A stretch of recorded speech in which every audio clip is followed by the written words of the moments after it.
세상의 모든 아트를 리뷰하는 세상 모자란 아저씨들 세모아입니다. 저번 주에 이어서 아리 에스터 감독의 미드소마 2부로 진행하겠습니다. 그 펠레가 데니한테 말할 때 가족이라는 말 굉장히 많이 하거든요. 그렇죠. 데니의 트라우마를 계속 자극을 하기도 하는데 참 의도를 숨기려고, 재물로 바치는 걸 숨기려고 친구들한테 계속 가족을 강조하고 계속 이 호르가로 들여오기 위해서 그렇게 한 걸 수 있지만 순환을 믿는 그런 집단이기 때문에 재물로 바침으로써 결국엔 또 이제 순환이 그렇죠. 되는 느낌으로 진짜 가족으로 다시 태어나게 하려는 그런 의도가 있었을 수도 있을 것 같기도 하고, 그리고 그런 생각이 들더라고요. 그 원래 데니는 우리 여행에 참여하려고 하는 게 아니었잖아요. 그쵸. 크리스티안이 이제 갑자기 데니도 데려갈 거라고 해서 데니도 데려가도 되니? 생각 좀 해보고 말해주면 안 되니? 그만하면 안 되니? 아 근데 진짜 거기서 좀 느꼈던 게 데니는 정말 눈치가 없었고 근데 그거를 또 펠레는 진심으로 너가 같이 가게 돼서 그죠. 좋다고 그걸 표현을 하거든요. 근데 나중에 영화를 다 보고 나서 그 펠레의 의도? 그러니까 같이 데려가는 거가 정말 기쁘다라는 그게 좀 저는 좀 무서웠어요. 그죠. 처음부터 그 의도한 그 펠레의 그게 과연 진짜 우정이었고 그랬을까? 펠레는 근데 사상 자체가 호르가의 그쵸. 사상이기 때문에 네. 의도했다고 할 수도 있지 않을까. 근데 만약에 데니가 안 갔으면 메이퀸 5월의 여왕은 누가 됐을까? 코니가 됐을까? 그 물에 빠져 죽은 친구. 아니면 그 호르가 마을 주민 중에 한 명이 됐을까? 그거 궁금하긴 하더라고요. 네. 펠레가 사실 데니를 좀 좋아한다는 듯한. 계속 그거를 네, 하죠. 감정을 되게 그죠. 직설적으로 그죠. 솔직하게 얘기를 했었어요. 아주 가까이 두면 안 될 친구입니다. 그렇게 이제 힘든 상황의 데니한테는 그런 말들이 엄청 위안이 되고 흔들렸을 것 같아요. 자기를 끊임없이 그렇죠. 위로도 해주지만 그러니까 어떤 감정을 자꾸 전해주니까 비어있는 마음에 뭔가 채워준다는 느낌이었을 것 같아요. 아무래도 크리스티안한테는 느끼지 못하는 감정이기 때문에. 네. 상징하니까 생각이 나는데 이 영화는 9라는 숫자와 굉장히 연관이 깊잖아요. 그죠. 9라는 숫자가 되게 궁금했어요. 그래서 찾아보니까 궁금했군요. 구를 이에 궁금해. 그렇죠. 그래? 아주 대답을 구렁이 담 넘어가도 잘하시네요. 그러니까요. 정말 우리가 숫자 7 막 이런 거 하면은 뭐 행운의 숫자다. 그리고 중국 사람들이 숫자 8이 뭐 복이 있는 숫자다 이래가지고 되게 좋아하고 숫자 3이 뭐 완전수다 약간 이런 거가 있잖아요. 그죠. 근데 숫자 9가 의미하는 게 천국, 낙원, 뭐 그리고 완성, 전체 약간 이런 의미가 있대요. 근데 그게 계속 반복이 되어가지고 좀 상징성으로 되게 강조하고자 그쵸. 그래서 그 공동체가 지상낙원이고 천국이다. 이거를 보여주고자 했던 게 아닌가 약간 좀 생각이 들었어요. 기독교적인 성경적인 의미를 담아서 해석하는 사람들도 있더라고요. 그게 헬싱글란드를 진입할 때는 이게 땅과 하늘이 뒤엎어지잖아요. 그렇죠? 근데 9를 뒤엎으면 숫자 6이 되는데 6은 이제 성경적으로 좀 인간, 불완전, 악 이런 걸 의미하기 때문에 밖에서는 불완전하고 악한 숫자가 거기로 진입을 하면서 뒤집어져서 9라는 숫자. 그래서 이제 9에 호르가에서 많은 의미가 담겨져 있다. 뭐 이런 것도 있고.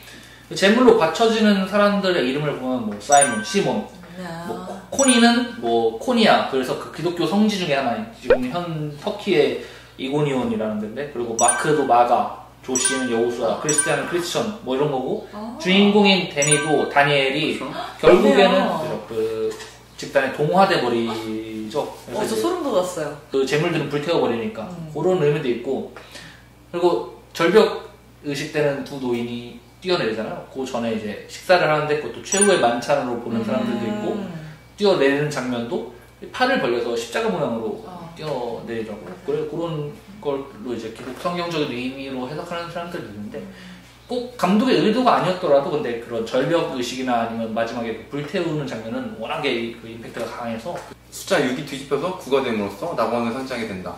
짐승과 그 악을 상징하는 게 낙원과 천국을 상징하게 된다라고 얘기하셨는데, 네. 그렇게 보면은 밖에서는 굉장히 악행으로 얘기하고 잘못된 그런 풍습으로 볼 수 있던 일들이 여기서 호르가에서는 굉장히 선한 일이고 정말 선한 의도로 일어나는 일들이라고 해석을 할 수도 있겠네요. 그죠. 우리가 생각하는 그 기준을 너무 뒤집어 버리는 그런 시도였던 거죠. 네.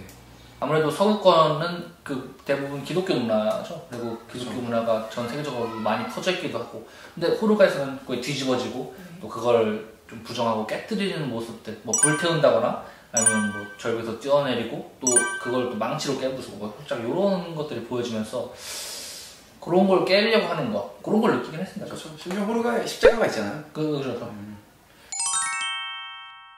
그리고 또 이제 반복적으로 나오는 게 호르가의 호흡법이죠. 호하 무슨 뜻일까요? 호날두 하추마. 호르가 하이라는 뜻? 호르가 하이. 진작에 보자면 네. 아까 데니가 숨을 못 쉰다고 그 숨 쉬는 것 호흡이라는 게 여기 영화에서 굉장히 중요하게 쓰인 것 같다고 얘기를 드렸는데 이 호르가의 호하하는 호흡법이 호르가의 안에서의 새로운 삶, 새로 태어나는 그런 호흡? 첫 호흡 그런 거를 좀 상징하지 않았나. 생명 약간 이런 의미인 것 같아요. 그쵸. 그래서 처음에 그 두 노인이 자살하는 절벽 의식 때도 거기서 호흡을 하잖아요. 내가 지금 여기서 죽지만 나는 이 안에서 공동체에서 다시 태어난다. 새로운 호흡을 뱉을 거다. 라는 걸 상징하지 않았나 싶고 마야가 처음 등장해서 호흡이 처음 나오거든요. 그 호흡이. 마야의 그 축제가 굉장히 의미가 있었던 축제였잖아요. 나한테는 의미가 있죠. 네, 처음 그런 짝을 고르는 축제였던 거고. 그렇기 때문에 태어남, 삶 이걸 의미하지 않았나. 데니가 좌절해서 울 때 같이 마을 사람들 울어주잖아요. 울어주죠. 그걸 통해서 이제 데니가 호흡을 제대로 내쉬게 되는 장면도 보이고 또 그런 장면이 있어요. 5월의 여왕을 뽑는 축제에서 춤을 추잖아요. 네. 그때 일부러 의도적으로 감독이 데니의 숨소리를 일부러 숨차는 모습을 보여주죠. 그리고 절벽신을 목격한 데니를 보여주는데 굉장히 고요해지면서 숨소리도 안 들려요. 그 트라우마를 통해서 거의 데니도 같이 죽은 듯한 느낌이 들어보이는 거죠. 근데 실제로 그 절벽신이 약간 그 가족과의 오버랩되는 악몽을 꾸잖아요. 네네. 악몽을 통해서 그 절벽에서 죽은 두 노인과 가족 부모님들이 오버랩이 되는데 그런 트라우마를 마주하면서 뭔가 데니가 거기서 죽고 새로 태어난다는 것을 암시하는 그런 장면은 또 아니었을까. 그런 식의 해석도 가능하지 않을까 싶더라고요. 미드소마 자체가 데니의 트라우마를 치유하는 과정이라고 생각이 돼요. 지금껏 얘기했던 그런 상징성들. 네.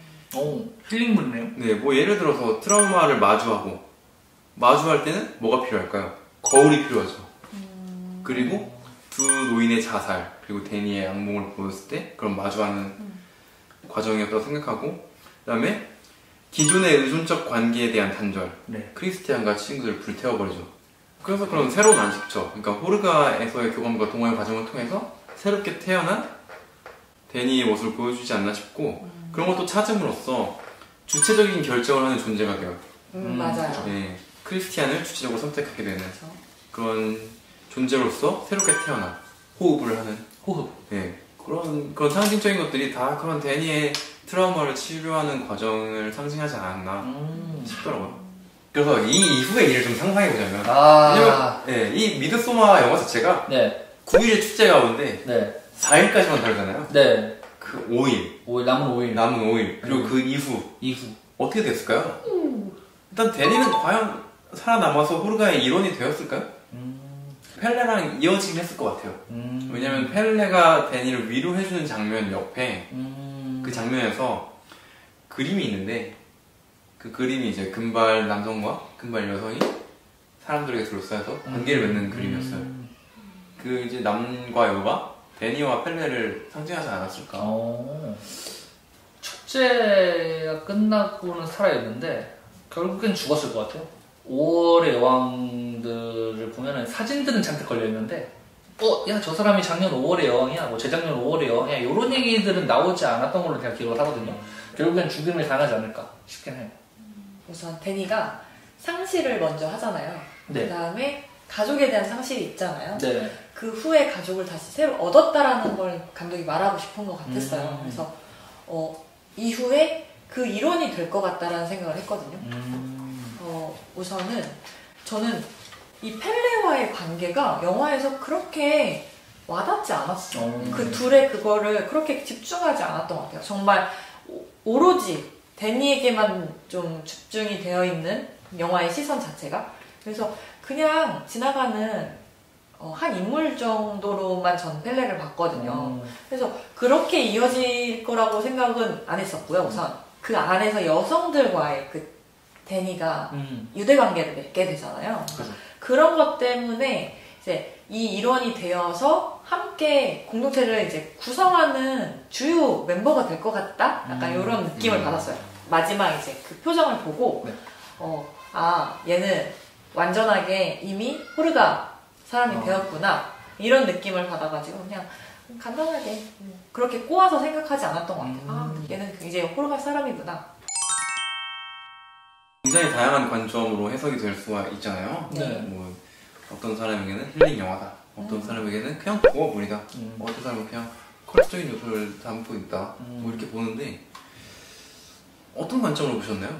저 같은 경우에는 처음 볼 때는 이제 살짝 그 오컬트물, 그러니까 좀 기괴한 느낌을 버릴 수가 없었는데, 또 두 번째 보면서는 아무래도 데니를 위주로 볼 때는 이건 힐링 영화가 될 수도 있겠구나. 그 힐링 영화라고 해도 거짓말은 아니구나 라는 생각이 들긴 했습니다. 데니는 여기서 이제 가족을 찾고 뭐 진정한 그 공동체의 마음의 안식처를 찾는 거기 때문에. 저는 이제 좀 마치 얀마텔의 소설 파이 이야기처럼 이야기를 선택적으로 볼 수 있다고 생각해요. 파이 이야기도 그렇잖아요. 그게 정말 그런 판타지스러운 이야기인지 아니면 정말 있을 법. 비극에 대한 비유인지에 대해서 얘기를 하는데, 이것도 호르가 공동체를 진짜 사이코 광신도 집단으로 본다면 엄청난 비극이죠. 근데 그게 아니라 그들의 믿음이 사실일 때의 관점. 데니는 정말 힐링이 되는 거고, 그 모든 희생자들도 그 호르가 안에서 다시 공동체로서 태어나는 거예요. 그렇기 때문에 비극이라고 볼 수 없거든요. 전작인 유전 같은 경우에는 그건 초월적 존재에 의해서 일어나는 초현실적 사건을 다루었는데, 미소소마에는 그런 초월적 존재가 존재하지 않아요. 뭐 이미르라는 그들의 신이 언급이 되긴 하지만 등장하지 않죠. 그럼 뭐 저 사람에 의해서 일어나는 일이고 그들의 풍습에 의해서 일어나는 일이지 그렇게 다뤄지지 않는데, 그렇기 때문에 두 가지 관점으로 해석을 할 수 있는 것 같아요. 정말 이미르라는 신이 존재하고 그들의 풍습은 정말 그런 종교적인 행위고 실제로 가능한 거다 라고 생각한다면 비극이 아니고, 그게 아니라 그들은 진짜 사이코 광신도다 하면은 엄청난 비극이 되는 거죠.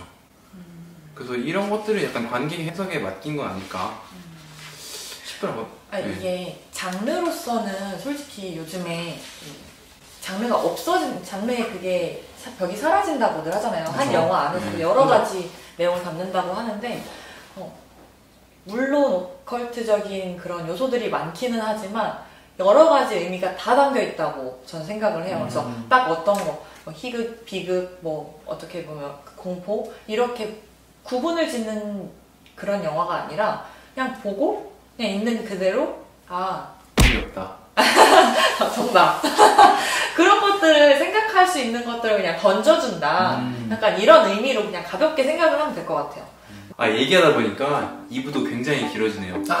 영화가 길었던 만큼 할 얘기가 많네요. 그래서 아쉽지만 한 번 더 나눠야 될 것 같습니다.